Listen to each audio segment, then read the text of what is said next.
Rondo! Je crois qu'après avoir vu ça, on peut mourir tranquille, enfin le plus tard possible, mais... Bingo! That basketball will never be the same! Oh, Rudy Gay! No! No! Bingo! Bonjour à tous, bienvenue pour ce TTFL podcast épisode numéro 8, retour sur le deck numéro 6, avec nous aujourd'hui évidemment un invité de marque, Alexinator. Bonjour monsieur Alex. Hello, bonjour à tous, merci de me recevoir gentiment dans votre podcast. Comment vas-tu? La forme? Bah nickel, ah ouais carrément. Hein. La TTFL ça va mieux en plus ces derniers temps. La TTFL va, comme on dit, hein, quand la TTFL va, tout va, hein, de toute façon. Avec vous, donc, pour ce podcast 100% TTFL, votre podcast hebdomadaire, on aura donc deux laborantins. Avec nous ce soir, Adrien, aka Roudou. Comment tu vas? Ah, je vais super bien. Bonjour à tout le monde. Bonjour. Deuxième laborantin, votre serviteur, Cédric aka Don Papa, comme d'habitude. Et donc, ce soir, un consultant sport dub, un ancien de la famille, Reggie, de la team Rondo. Comment vas-tu, Reggie? Ouais, écoute, ça va, et vous? Eh ben, très bien. On est au top. On est prêt pour ce nouveau podcast. Du coup, aujourd'hui, on va parler, d'abord, retour sur le deck numéro 6, comme on vous l'a dit, comme d'habitude, avec les premiers retours des premiums la semaine dernière. Il a fallu continuer à gérer ça, avec notamment aussi des journées avec très peu de matchs, ce qui est toujours compliqué à gérer. Dans un deuxième temps, comme toujours, interview de notre invité. Donc aujourd'hui, Alex, on parlera un peu de trash talk, un peu de TBNL peut-être, un peu de TTFL. On nous racontera les origines de ce magnifique Alexinator. Petite dédicace à Léonce, on lui fait un bisou. Et puis évidemment, comme toujours, pour finir, le coin des experts avec la preview qu'on essaiera la plus complète possible du deck numéro 7 qui arrive. Donc du coup, si vous êtes prêts, nous on l'est, et donc c'est l'heure de l'apéro. C'est l'heure de l'apéro! Donc on commence cette première partie comme d'habitude, avec le 5 majeur. Alors bon, à mon avis, ça va être un classique avec monsieur Alexandre. On connaît déjà pas mal de réponses, mais bon, on garde les bonnes habitudes, on pourrait avoir des surprises. Du coup, Alex, est-ce que t'es prêt pour le 5 majeur? Dis-moi. Alors, ouais, je suis prêt. Les questions simples que l'on pose à tout le monde, histoire de te découvrir, parce que tu es un inconnu pour la plupart des gens. Alors, ta franchise préférée? Les Chicago Bulls, ça, comme chacun sait. Hein. Non, je déconne. Dans les Suns, ça a pas changé. Ça changera pas. Malheureusement, peut-être. Et du coup, rappel pour ceux qui n'ont peut-être pas regardé les FAQ que vous aviez fait, notamment sur la chaîne YouTube. Rappelle-nous pourquoi un petit peu. Oh, j'ai envie de dire presque comme tout le monde. Hein. Quand j'ai commencé à regarder de la NBA, les Suns, ça déchirait, quoi. C'était ouf. Début des années 90, c'était des ouf. Kevin Johnson, Tom Chambers. Après, Charles Barkley, Richard Dumas, enfin bref. C'était une des grosses équipes, donc quand tu découvres en général, tu tombes pas amoureux des équipes qui jouent dégueulasse, tu vois, tu commences par t'intéresser aux équipes qui jouent bien. Donc moi, à l'époque, il y avait les Bulls de Jordan, mais j'avais pas envie de faire comme tout le monde. Les Lakers, ils étaient en train de mourir, et il y avait les Suns ou les Bad Boys. J'aimais bien les Bad Boys aussi. Ah, ça c'est... Qui étaient sur la fin, aussi. C'est ça. Donc voilà, les Suns, quoi, Le l'adolescence. bon esprit, quoi. Et du coup, au niveau des joueurs, par exemple, quel est ton joueur préféré actuellement? Lequel actuellement, tu kiffes le plus? Ça c'est une bonne question, ça. Je dirais Giannis Antetokounmpo. Le plus fou? Le Minitel, comme dirait... Ah ouais, il est incroyable. En plus, quand il est arrivé en NBA il y a 4-5 ans, je croyais pas qu'il pourrait aussi vite que ça être à ce niveau de MVP, en fait, quoi. Oui, en plus, t'as le côté surprise du niveau qu'il a pu atteindre aussi vite, en plus. Il est quand même assez anachronique comme joueur, dans le sens où scorer autant de points sans avoir de shoot, c'est juste hallucinant dans la NBA d'aujourd'hui, en fait. C'est vrai qu'il correspond pas au profil type en ce moment. Ah bah non. Ça, c'est sûr. Et du coup, au niveau all-time, moi j'ai une petite idée, mais bon, ton meilleur joueur, préféré. C'est quand même Jason Kidd, quoi. D'accord. Avouez que le Shaq ou Dennis Rodman, j'adore à fond, mais je pense que je prends Jason Kidd, quoi. Le T-Mac aussi. Bien sûr. T-Mac arrive juste après le podium, hein, évidemment. Non, mais Non, après, mais- on aurait pu penser, oui, ou... Après, bon, t'as Un les- génie, quoi. Oui, les génies. Mais c'est vrai que je me souviens, t'avais en photo de profil, t'avais pas, Jason Kidd, justement, sa période blonde, je crois, à un moment. Votre profil sur Trash Talk, ouais, ma photo de profil, c'est C'est un ça. Jason Kidd. blond, C'est ouais. ça, c'est ça. Ouais. Euh, Ça me représente bien. Et sinon, ton moment all time, c'est-à-dire que ça soit un match, une action, une perf, un moment que toi t'as vécu, tout ça, au niveau basket, c'est quoi le truc Non, qui mais t'a de le tout le plus- basket, de tout le FIBA, basket, NBA. Ah. tout compris, peu importe, c'est ton moment qui t'a fait vivre le basket le plus intensément, le plus fou, quoi, qui t'a fait le plus kiffer. Ah, c'est chaud. Il y en a plein, en fait. Hein. Si c'était facile, ça serait. Je dirais quand même le shoot de Rigaudot sur les Américains en finale des JO de 2000. Je pense que j'oublierai jamais ça. Ouais. Ça reste gravé comme ça, qui t'a fait vibrer autant que... Ils ont baissé les yeux, les mecs, en face. Hein. Ça Vous arrive à imaginez, faire les gars, baisser regardez les cette yeux aux phrase. Américains. Cette phrase de jouer les yeux dans les yeux, les Américains en finale des JO, quoi. Genre, c'est le truc, ça n'arrivera peut-être jamais plus, en fait. Oui, c'est sûr. M'en fous. Donc ouais, non, je pense que c'est ça, moi. Le shoot de Rigaudot. Le shoot de Rigaudot, c'est beau. Et on termine avec ton amour honteux. Quel est le joueur ou la franchise que tu aimes, mais en secret, parce que c'est un peu la honte. Quel joueur? Ah ouais, c'est une bonne question, ça. Je pense que malheureusement, je pense que c'est Kevin Durant, quoi. Je veux dire, le bonhomme est imbuvable. Je déteste, je le hais, mais le joueur est magnifique. Complètement ouf. Je peux pas m'empêcher de le kiffer quand je le regarde jouer, en fait. Non, bah, on est beaucoup comme ça, impossible. je pense, quand même. C'est ça, ouais. Il faut juste se l'avouer, c'est tout. C'est un déchirement intérieur. C'est ça. Ça fait chier, mais Faut se l'avouer. le mec, il est trop fort. l'évidence. Ouais. C'est... Donc ouais, je dirais Tu dis Kevin quel Durant. connard, mais dans le sens, ah putain, il est fort quand même. C'est- Voilà, exactement. C'est vrai.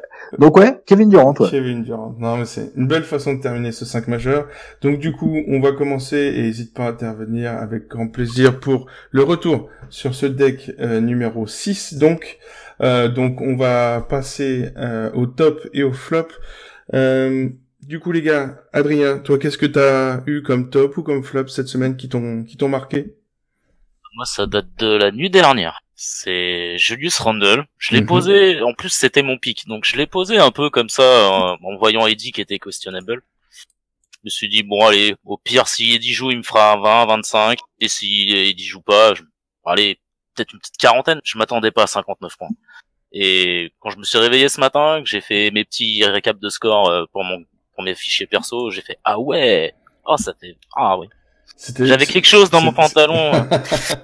C'était clairement le Nef1 d'hier. Et effectivement, je crois qu'on va être beaucoup à parler d'hier parce qu'effectivement, comment ne pas évoquer pour mon flop de la semaine, le moins 15 de Wiggins. Alors, on nous l'a demandé, ce n'est pas un record. Ce n'est pas le record des Timberwolves en négatif, pardon. Le record était de moins 16. J'ai vérifié ça ce matin. Mais effectivement, donc il monte sur la deuxième place du podium historique en négatif. Par contre, c'est le record depuis que la TTFL existe au niveau contemporain. Voilà. Quand même. Ouais, parce qu'après le record all time, c'est moins 18. Ils sont deux à avoir fait moins 18 une fois. Donc toujours pareil, hein, quand on dit all time, c'est depuis 84. Mais oui, le moins 15 de Wiggins, je crois que, en plus, petite dédicace à mon petit Cyril, de mon équipe de la Team LP, qui l'avait. Il s'était dit, contre les Bulls, ça défend pas. Contre Lavine, en plus, ça défend pas. C'est les copains, ils vont vouloir s'en mettre plein la tête. Ouais, 0 sur 12, quoi. Ah ouais, non, moi, Wiggins, il fait partie des mecs que je prends jamais, en fait, en TTFL. C'est ça. C'est clair. Hein. Mais en plus, on en Je parlait sais jamais quand le mettre. C'est ça. On en parlait la semaine dernière en disant, attendez quelques semaines, mais on a les pourcentages qui montent énormément depuis le départ de Butler. Et du coup, on s'est dit, voilà, ça a peut-être une rotation de fond de deck qui va revenir, parce que clairement, Wiggins fait partie de ces joueurs que les gens ne prennent jamais. Et hier, ils étaient plus de 200 quand même à faire moins. Presque 300 même. Ouais, c'est chaud, c'est très très chaud. Donc moi, ça sera mon flop, quoi. J'avoue, je l'ai pris l'année dernière, Wiggins. Ouais. Une fois. Il m'a fait 33 quand même, hein. Ouais, ça va, c'est honnête, 33. Ça, franchement, pour Wiggins, c'est même limite best pick, non? C'est ça. Moins 15 quand même. Moins 15. Ouais, c'est chaud. Non. Il a fait la température dans le Minnesota. C'est ça. Mais en fait, là où j'ai le plus halluciné, c'est que je me dis, tu sais, ceux qui ont pris Westbrook qui ont fait 13, ils sont dégoûtés. Grave. Ils ont fait 28 points de plus. Je sais pas si, c'est déjà, tu fais 28 points de moins qu'un pic de merde. C'est chaud. C'est vraiment chaud, quoi. Mais bon. Donc, Westbrook, il a fait 13 hier. Ouais, 13, c'est chaud, c'est violent. 1 sur 12 à 3 points, je crois, un truc comme ça, hier. C'est ça. Bah, ça fait partie des grands flops, hein. Cette semaine, il y en a eu pas mal. Et du coup, toi, Alex, ton top ou ton flop, là, de la semaine, du coup, qu'est-ce que t'as vu de sympa? J'avais hésité à le prendre, et puis quand même, au dernier moment, je me suis dit, ah non, quand même. Je vais quand même pas prendre Tim Hardaway Jr. en TTFL. C'était mardi dernier. Bah, j'aurais dû, il a fait best pick, hein. Le fameux best pick. Tim Hardaway Jr. best pick, tu sais que ça, c'est un truc, tu peux limite l'encadrer quand ça t'arrive, normalement. Normalement, c'est vrai. Un par saison. Ça vaut des points en plus. Ouais. Ah, c'est beau. C'est vrai que le Tim Hardaway, bah, faut avoir des balls, quoi, parce qu'il fait moins 5, 40, 30, moins 5, 40, 30. C'est un peu tendu, quoi. Et du coup, Reggie, toi, ton top ou ton flop, qu'est-ce qui t'a marqué cette semaine? Bah, moi, hier, j'ai pris Nikola Jokic, Ouais. Surtout que j'ai pas regardé le match en direct. Je vois victoire de Denver. Jokic a dû faire un grand match. Alors certes, il avait Steven Adams j'avais rien d'autre, mais certes, il y avait Steven Adams en face, mais 12 points quand même, c'est insultant. Quand tu vois que à côté t'as Jamal Murray et Trey Lyles qui ont fait 30 points chacun. Et ça la fout un peu mal, quoi. C'est là que c'est souvent le problème de Jokic. Il a mis beaucoup de carottes cette année, hein, notre ami Nico. Et c'est vrai que quand il se met en mode distributeur, fluidifieur de jeu, de ça, et qu'il met des cartons, et qu'il se retrouve, tu sais, son petit triple-double, ou presque en 10-8-7, et t'as l'impression qu'il fait rien, mais dans le match, il est parfait. C'est terrible pour la TTFL, ça. Quand il est dans ce mojo-là, c'est compliqué. Du coup, on va passer au classement de la communauté. On va commencer par les classements joueurs. Du coup, Adrien, si tu veux passer un petit dédicace à nos amis qui dominent le classement général. On va y aller. Donc, à l'heure actuelle, le leader du classement joueur, ou peut-être la leader, je ne sais pas, c'est Piper Laurie, qui domine. Ouais, elle a quand même 22 points d'avance. Bon, c'est pas énorme, mais bon. En deuxième position, on retrouve Gwen DCH ou Gwen de Suisse, je ne sais pas trop. Oui, c'est peut-être ça. C'est peut-être ça, on ne sait pas. En troisième position, pour compléter le podium, Poum Sèche CHLR. Vous avez des pseudos bizarres, les gens, faut faire des efforts pour les pseudos, les gens. Et Adrien? Oui. C'est des gens qui ont combien de moyenne, ça?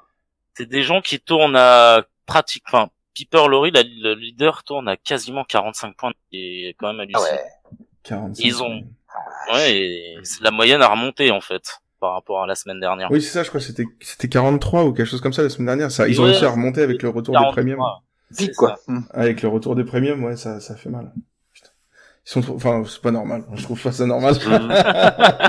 J'avoue, j'ai augmenté ma moyenne aussi. C'est un peu louche, hein, quand même.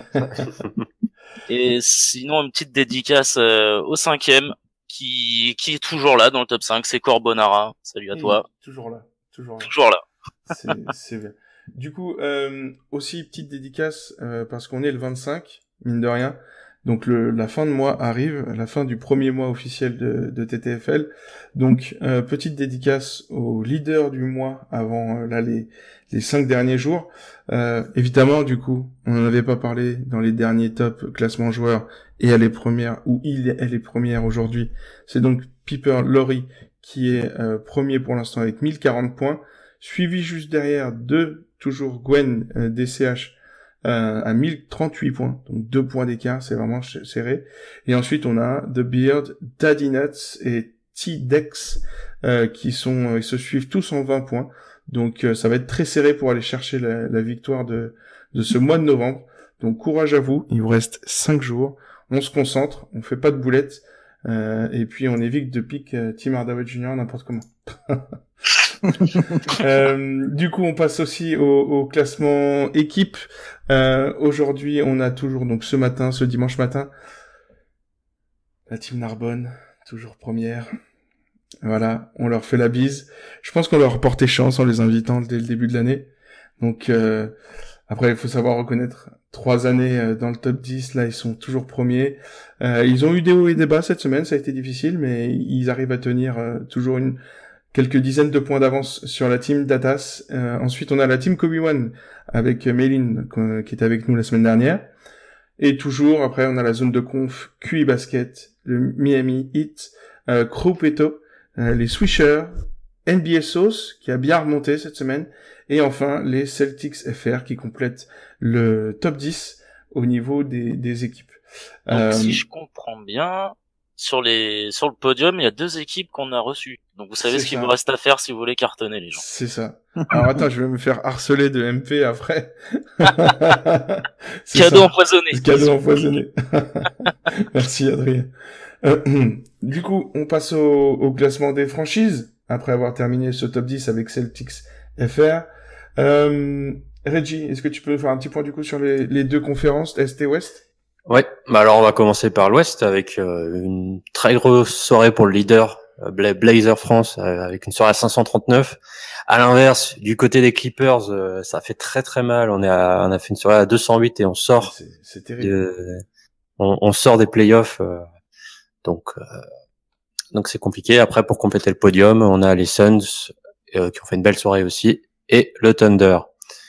Sinon, du côté de l'Est, on a un solide leader, le 8, hein, comme on a vu, qui sont déjà très hauts dans le classement par équipe, suivi de pas loin un peu loin quand même, des Celtics. Et à noter aussi la très belle soirée des Châteaux. Dont on a le GM avec nous aujourd'hui, donc c'est rendre honneur. On a quand même tes 2 équipes sur le podium, de l'Est et de l'Ouest. N'est-ce pas? On a les Suns d'un côté, les Trash Talkers de l'autre. Donc grosse soirée à 533 aussi. Et... 533, c'est de la grosse soirée. Ouais. Ça taquine. Il y en a beaucoup qui rêveraient. 208, mais... Ouais, les Clippers, je sais pas ce qui leur est arrivé, mais je pense qu'ils ont dû Comment faire... tu fais ça doit être du Westbrook et du Jokic, à mon avis. Je vois que ça. Pique, hein. C'était... Après, il y a des gens qui font des all-in sur Tim Hardaway Jr., donc bon... ça c'était assez fou. Mais oui, 208. Mais il y a plusieurs équipes de franchise qui ont fait sous les 300. Mais effectivement, oui, c'était la pire soirée des 32 équipes. 208, ça pique. Quand tu vois l'écart avec les premiers Blazers, tu te prends 300 points en une soirée. C'est chaud, quoi. Ouais, puis c'est violent. Du spot des playoffs, quoi. Oui, c'est ça. Ils perdent 2 places et tout. Non, c'est alors terrible. c'est serré, mais bon, la saison est longue, mais. Oui, après ça, il reste du temps. Mais c'est vrai qu'il y a encore des écarts. Et puis du coup, on vous donne rendez-vous aussi, comme d'habitude, votre rendez-vous des TTFL Awards, qui seront donc comme d'habitude publiés lundi ou mardi. Et puis on fera les petites récompenses. Et puis bientôt également, puisque effectivement on est à la fin de mois. Bientôt les TTFL Awards du mois de novembre également qui seront publiés. Du coup, on arrive aux joueurs NBA, aux courses, au MVP, au Roy et au Best Pick.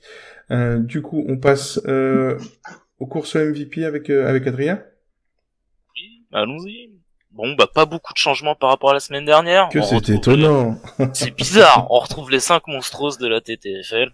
Un petit changement sur le podium quand même. Donc, il y a toujours Anthony Davis qui est toujours en tête avec Anthony Davis. C'est bizarre, hein. C'est qui ce monsieur? 51 points de moyenne en TTFL en 16 matchs. Voilà, bon, la matrice. On retrouve le joueur préféré d'Alex actuellement, il s'appelle Giannis Antetokounmpo, 48,2 points de moyenne en 18 matchs, qui est donc 2e. Joel Embiid, donc, qui est toujours sur le podium, mais cette fois-ci 3e, avec 47,8 points de moyenne en 21 matchs. Le métronome Kevin Durant, 21 matchs, 46 points de moyenne. Et LeBron James qui ferme ce top 5 avec 45,7 points de moyenne en 18 matchs. Voilà. C'est plus de 50 de moyenne. C'est-à-dire qu'Anthony Davis fait mieux que les joueurs TTFL. C'est bien. Anthony Davis, mais sérieusement, c'est l'un des rares gars, tu regardes même pas l'opposition. Quand tu l'as, tu le mets. Ouais. Bah, quand Ouais, il s'est après, le vrai truc, quand il s'est c'est fait enfoncer par Embiid, il a fait un 5x5, donc, voilà. oui, c'est ça. Le gars, C'est vrai. il fait un mauvais match, il fait un 5x5 normal. C'est un match de merde. C'est clair. Et oui, alors, et on le rappelle, on parle d'Anthony Davis, ne prenez jamais de risque avec AD. Les Pélicans ne prennent jamais de risque. Quand il est en questionable, c'est la meilleure méthode pour se faire une bulle, et il y en a eu beaucoup, on sait. Il y en a beaucoup qui sont réveillés en pleurant dans les mentions du lab. Ne prenez pas de risque. Vous voyez Anthony Davis questionable, en plus on l'a dit qu'il s'est blessé pendant le match, comme disait. Et donc du coup, là, pas de risque, gardez-le, parce que se foirer en Anthony Davis, ça fait très très mal. Vous l'aurez toujours pour dans 5 jours ou dans 10 jours, peu importe. Vaut mieux attendre un petit peu, plutôt que prendre ce risque-là. Il l'avait hier, là, pour la bulle? Comment? Combien il y en avait qui l'avaient hier pour la bulle? Pour les bulles, malheureusement, on peut pas savoir, parce qu'il était pas dans comment ça s'appelle? Attends, je te le dire, moi. Dans le box score. Moi, tu peux le savoir, dans la TTFL, tu peux regarder combien de joueurs ont pris quel joueur. S'il est dans 1846. 1846. Il était sur la feuille de match. Il était sur la feuille de match? Ok. Eh ben, écoute, il était sur la feuille de match. Ça pique. Non, parce qu'en fait, c'est vrai que 46 personnes qui ont fait 0, quoi. Ouais, Wow. c'est tendu, quoi. Mais non, mais oui, c'est parce qu'en fait, en général, quand il est pas sur la feuille de match, ouais, il est pas dans la récap. T'as raison. Mais du coup, il devait y être. Alors, c'est tant mieux. De toute façon, il faut mieux faire 0 en n'ayant pas pique qu'en prenant Anthony Davis c'est ça. et qu'il passe la bulle. Sinon, ça te coûte un bonus, quoi. Seconde chance, mais bon, c'est cher, et puis vaut mieux garder ses bonus pour les playoffs, quoi, quand ça sert vraiment, quoi. Mais bon, en tout cas, bon courage aux 1846 qui ont piqué Davis cette nuit, et prenez soin de vous. Du coup, on passe à la course au rookie de l'année. Reggie, on t'écoute. Ouais, bah toujours, il y a un changement notable, mais on y viendra après. En tête, on a DeAndre Ayton avec 32,4 points de moyenne, Luka Doncic qui le talonne avec 27,1 points de moyenne, Wendell Carter Jr. avec 22 points de moyenne, Jaren Jackson Jr. avec 78 points de moyenne, et on a un petit nouveau qui, fort de ses très bonnes performances récemment, déloge Trae Young du top 5, et ce petit nouveau, c'est Colin Sexton, donc qui a 20 points, 76 points de moyenne, à l'image de son très beau match hier contre les Rockets. Donc du coup, ouais, on a toujours cet écart assez important entre Ayton, Doncic et après les autres. C'est vraiment t'as 5 points d'écart entre Ayton et Doncic, et encore 5 points d'écart après entre Doncic et tout le reste du peloton. Du coup, on imagine un Alexinator très heureux de son petit poulain. Ah bah c'est clair que c'est compliqué d'empêcher Ayton de faire ses stats. Hein. Honnêtement, point rebond, on voit bien, c'est un joueur qui débarque comme ça, qui sont déjà plus puissants que quasiment tous les pivots qui croisent à 20 piges. Le mec, il est en quoi? Il fait du 16-10 Ayton, grosso modo, c'est le début de saison, quoi. Et puis du coup, forcément, après, toujours plancher, quoi. L'avantage, toujours avantager les intérieurs en TTFL, hein. C'est toujours en général des pourcentages plus corrects et moins risqués en tout cas. Mais ce qui ne l'empêche pas de faire 25 contre les Nets. On n'oublie pas. Non, merci, je l'avais aussi. Hein. Merci d'André. Ça fait. Aïe. Ouais. Du coup, on arrive à la classique. Le nombre de best picks, la course au best pick de l'année, le meilleur sniper. On se retrouve du coup avec 2 joueurs avec 4 best picks chacun, qui sont Joel Embiid et Kevin Durant. On a Anthony Davis qui, entre guillemets, n'a que 2 best picks comme pas mal de joueurs. Hein. On a Capella, Lillard, Harden, etc. Mais évidemment, bon, on a des matchs manqués, un peu comme Stephen Curry, qui lui aussi est à, entre guillemets, que 2 best picks. Mais pas mal de matchs manqués. Et il y a quand même une belle répartition, hein, parce que on a quand même, voilà, on s'en souvient des best picks de Trae Young, etc. Et on a toujours un joueur sans best pick. Il y a aussi les blessures qui expliquent tout ça. C'est toujours notre ami Russell Westbrook qui galère pas mal cette année. Donc voilà, on attend le premier best pick. En général, on sait que ça va faire mal avec le petit robot. On arrive du coup tout doucement à la preview du deck prochain, du deck qui va commencer demain. Et on va vous conseiller chacun un bon ou un mauvais spot sur la semaine à venir. Du coup, Alex, toi, c'est quoi? Qu'est-ce que t'as reniflé, que t'as vu, que t'as senti avec ton nez de vin? Bah moi, comme toutes les semaines, je commence par regarder les soirs où il n'y a pas trop de matchs. Parce qu'on sait que c'est des soirs où tu peux pécho un base pick ou au moins faire un score qui va te faire gagner des places assez facilement si t'es un petit peu malin. Mm-hmm. Parce que quand il y a 14 matchs, des fois tu fais 48 points de TTFL, ce qui est un bon score, mais en fait tu perds 80 places. C'est tellement vrai. Ça fout un peu les boules, tu vois. C'est un peu désagréable. Alors que par contre, un 48, un soir où il y a que 3 matchs, notamment comme par exemple jeudi prochain. Jeudi prochain, il y a que 3 matchs. Oui, c'est ça. Il y a que 3 matchs. Il y a un Toronto Warriors, il y a un Kings Clippers et il y a un Lakers Pacers. Donc clairement, pour ceux qui l'ont dispo, LeBron jeudi prochain. On s'assure un podium. Avec un peu de chance, le match va être un peu accroché. Pour moi, les Pacers, ils ont pas le matériel pour défendre LeBron, donc je trouve que c'est un bon spot. Ok, super. Du coup, Adrien, toi, qu'est-ce que t'as senti? J'ai senti, gros, je sais pas. Dimanche prochain, moi, ça va se jouer dimanche prochain. En espérant qu'AD soit revenu d'ici là, parce que face à Charlotte, pareil, il y a vraiment personne pour le contenir, quoi. C'est ça, encore plus à Charlotte. Ouais. Donc voilà. Et du coup, profitez-en, ceux qui vont voir AD questionable et qui avaient prévu de le pick cette semaine, patientez et mettez-le dimanche. Ça sera tout bonus pour vous normalement. La défense de Charlotte, c'est vraiment pas foufou au niveau intérieur. Du coup, et Reggie, toi, qu'est-ce que tu nous annonces toi pour cette semaine? Moi, je vais vous annoncer pour vendredi un petit Damian Lillard face aux Nuggets. Mm-hmm. Je pense ça peut scorer. Il y a moyen que ça ouais, bien. Puis du côté des Nuggets, je trouve pareil, ils ont pas non plus tant d'armes que ça face à Lillard, je trouve. Oui, ça va être un concours de shoot à 3 points. Après, c'est toujours le risque. En TTFL, des briques, mais bon, Lillard est bien en ce moment, donc ça devrait aller. On a le nez fin. Voilà. On a le nez fin. Et du coup, perso, moi, je vous ai pris Drummond parce qu'on va commencer tout doucement. On en parlera surtout plus la semaine prochaine, mais de commencer à oublier un peu les premiums, qui vont commencer à repartir tout doucement. Donc vendredi, je vais Drummond à Chicago. Clairement, pour moi, c'est le bon plan de ce vendredi. La défense de Chicago intérieur qui est limite inexistante. Donc non, Drummond sur Chicago, ça me fait mal au cœur, mais il faut le prendre. Donc à mon avis, il sera revenu dans beaucoup de decks.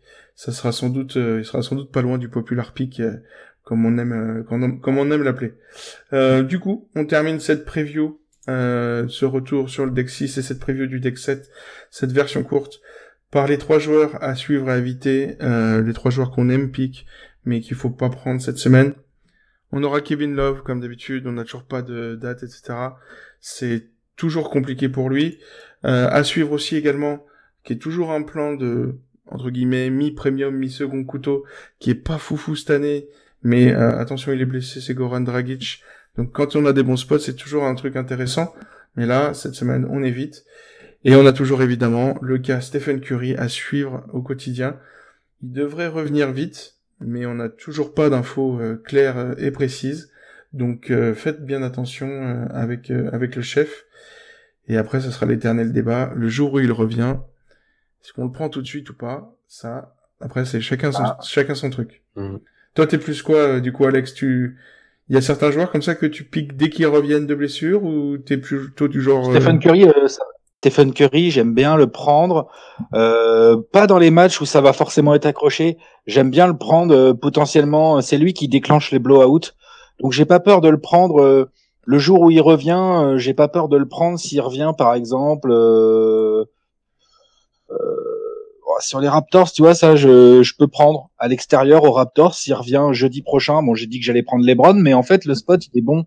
Parce que c'est pas Kylori. En fait, Stephen Curry, c'est un joueur qui dépend pas trop des adversaires directs. Ah, si on pouvait défendre Stephen Curry, ça se saurait. aux Pistons samedi prochain, tu vois. Ah, ça, ça Alors, me plaît s'il pas est mal. là, ça c'est super. En plus, les Pistons à la maison, ils vont se battre. T'as un peu de chance, le match il est serré, laisse tomber. En plus, ils vont scorer Ouais. à l'intérieur, il y a des chances, donc ça devrait être... Ouais, Stephen Curry, je le prends un c'est- peu, même s'il refait de blessure, je peux le prendre. Ouais. Un petit troisième carton des familles. Et puis... Voilà, c'est ça, exactement. Ouais, comme c'est Clay hier, il est passé je crois, de 18 à 33 en 4 minutes. Bah, C'est Clay, voilà, c'est les Warriors. Bon, du coup, Exactement. on en termine là pour ce podcast, cet épisode 8, donc. Merci à tous de nous avoir écoutés. Merci à toi, Alex, d'être venu, de t'être rendu dispo. C'est très gentil de ta part. Invité, hein. Ben oui, on nous avait dit, tous plaisir. les 4 trash talk passeront. Et ben petit à petit, Non, on vous franchement, reçoit. le lab, pur taf. Donc nous, on soutient à fond. Donc je sais que David, Ben et d'autres gars de Trash Talk vont venir aussi C'est ça. donner On est leurs en bons train de- conseils dans le podcast. On est en train de prévoir Mais ça. c'était très cool comme moment. Merci beaucoup Alex. Merci. Et puis merci pour tout le taf également. On le dit jamais assez quand Ouais. même. Tout le taf que vous faites avec Trash Talk, etc. C'est quand même, vous êtes des fous. Et vous nous avez plein de trucs pour la commu NBA. Et donc c'est cool. Donc plus il y a de monde, mieux c'est. Et il faut ramener encore du monde. Donc n'hésitez pas. Parler de Trash Talk, parler du lab, parler de tout ce beau basket, cette belle NBA qu'on a en ce moment. De la TBNL. De la TBNL, parler de tout ça autour de vous. Profitez-en, de faire connaître tout ça pour qu'il y ait plus de monde et puis je sais pas, on atteindra peut-être après les 100 000 joueurs sur la TTFL, ça serait fou. Bah ouais, c'était possible. Hein. C'est Vu possible. comment la communauté NBA, Ça vu grandit. l'engouement qu'il y a autour de la NBA, Exactement. Il faut ramener c'est du possible monde. un jour. Hein. Ouais, Yeah. carrément. Donc du coup voilà, donc merci à tous, merci à toi Alex. On se retrouve comme d'habitude sur Twitter, sur le hashtag TTFL et TTFL Podcast. N'hésitez pas à en profiter. On met ça à votre disposition si jamais vous avez des questions, des remarques. On sera là pour vous répondre à vos questions. Donc ce podcast sera comme d'habitude disponible en version courte, en version longue sur le SoundCloud, Spotify, YouTube, osha.com et sur trashtalk.co. Merci à tous ceux qui nous notent, qui partagent, qui like, qui commentent, que ça soit sur n'importe quel réseau. C'est cool, ça fait connaître tout ça et on se donne du mal pour faire mieux en mieux chaque dimanche. Donc merci à vous. N'oubliez pas que la TTFL est impitoyable. Petite pensée au 1800 Anthony Davis. Et donc merci à tous. On se donne du coup rendez-vous dimanche prochain les gars. C'est ça? Normal. Normal. Comme tous les dimanches soirs, on sera là. Le TTFL Podcast épisode 8, c'est terminé. Rendez-vous dimanche prochain pour le numéro 9 avec, en exclu, je vous l'annonce, la talentueuse petite KO qui joue à la TTFL, qui sera avec nous, illustratrice Magnifique. de talent, qui sera parmi nous dimanche prochain. Donc on lui fait une bise, on la remercie pour la confiance et du coup on se donne rendez-vous dimanche soir prochain. Bonsoir à tous. Merci à tous. Merci. Ciao. Je crois qu'après avoir vu ça,